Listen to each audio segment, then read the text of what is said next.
En Afrique de l'Ouest, près de 164 millions de personnes sont en âge de travailler, soit environ la moitié de la population. L'accès à un travail décent est un droit pour tous. Cependant, ce droit n'est pas toujours respecté.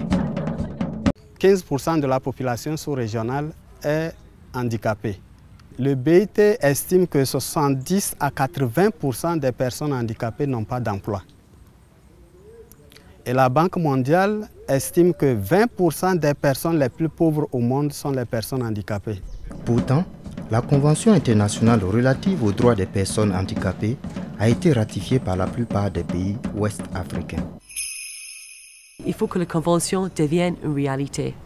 Il faut que les articles qui concernent l'emploi des personnes handicapées deviennent une réalité sur le terrain. Donc, ces organisations peuvent intervenir en renforçant leur voix pour s'assurer que tous nous nous joignons à ces campagnes, pour que nos voix à tous soient entendues, afin que le gouvernement entende et que les personnes handicapées accèdent aux opportunités d'emploi. Pour permettre l'application, il suffit d'avoir un peu plus de volonté et de faire, selon les moyens dont on dispose, de faire ce qui peut permettre aux personnes handicapées d'être intégrées à la société sans grande difficulté. C'est des gens qui ont des compétences. Vraiment, il y a de bons exemples qui sont même à leur 3e prêt. C'est un agent qu'on doit encourager, un agent qu'on doit aider à aller de l'avant. Bandjougou a pu s'ériger évidemment comme sportif d'élite au niveau national. Et ça fait notre fierté. Ousseynou, il rend service à de tierces personnes. Nombreux ceux qui viennent le voir pour qu'il décante leur situation. Par leur travail de salariés ou de micro-entrepreneurs, les personnes handicapées sont de véritables acteurs économiques qu'on doit encourager, à qui on doit faire confiance.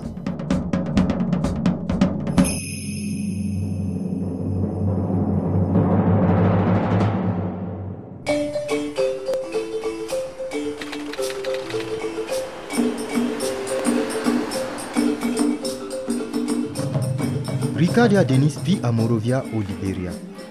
Mariée, mère de 4 enfants, elle a créé l'Association internationale des femmes handicapées et est aujourd'hui la présidente de la Commission nationale des personnes handicapées.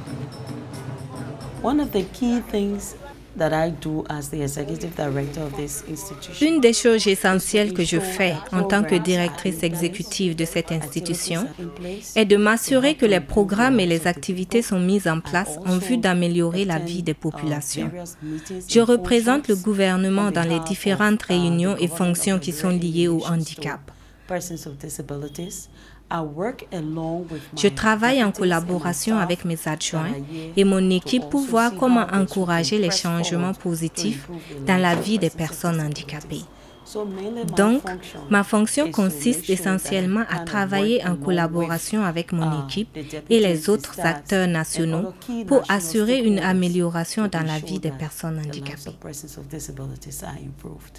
Même si aujourd'hui on parle des conventions ratifiées et autres, les tests sont encore discriminatoires. La preuve, c'est que quand il doit avoir un concours à la fonction publique, au titre des conditions, on dit qu'il faut être indemne de toute affection, il faut être physiquement apte. Physiquement apte, c'est suffisant pour exclure même les handicapés moteurs. En 2008, le gouvernement avait déjà sorti un décret qui impose à tous les ministères de faire recruter à chaque recrutement des agents, des personnes handicapées sur la liste de leurs agents permanents de l'État ou des agents contractuels de l'État. Cette loi discriminatoire va fixer un quota minimum. Ça ne va pas être 5% ou 10%, ça va être un type de minimum tel. S'il y a plus que ça, qui passent et qui réussissent, il faut les faire passer. Et tout ça là, ça doit se faire par mérite.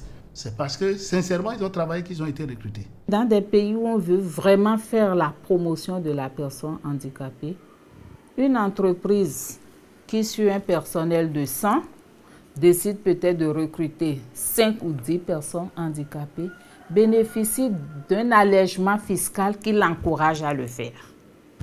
Et ça, c'est des mesures d'accompagnement. Et je pense que dans nos États africains, nous pouvons également le faire. Différents types de mesures positives peuvent être prises par les gouvernements pour améliorer l'emploi des personnes handicapées dans le secteur public et dans le secteur privé. Par décret, le chef de l'État a créé ce que nous appelons le Fonds d'appui à la réadaptation et à l'intégration des personnes handicapées.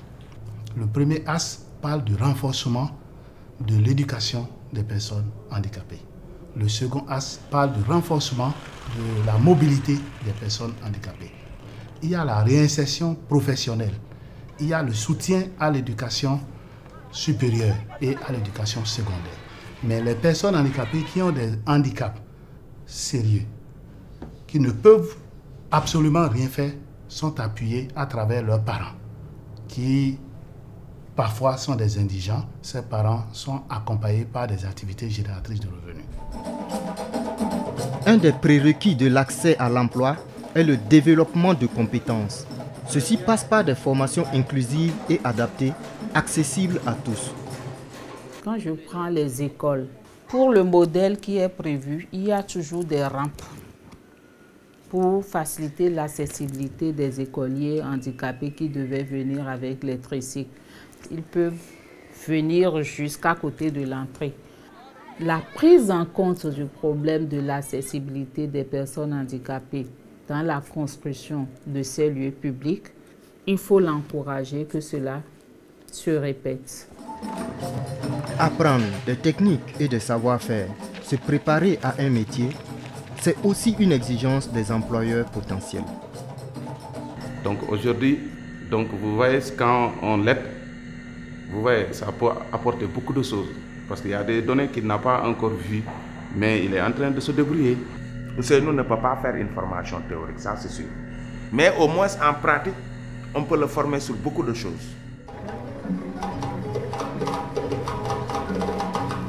C'est un devoir pour nous, c'est un devoir pour notre État, c'est un devoir pour nos États, c'est un devoir pour tous les États de faire employer les personnes handicapées.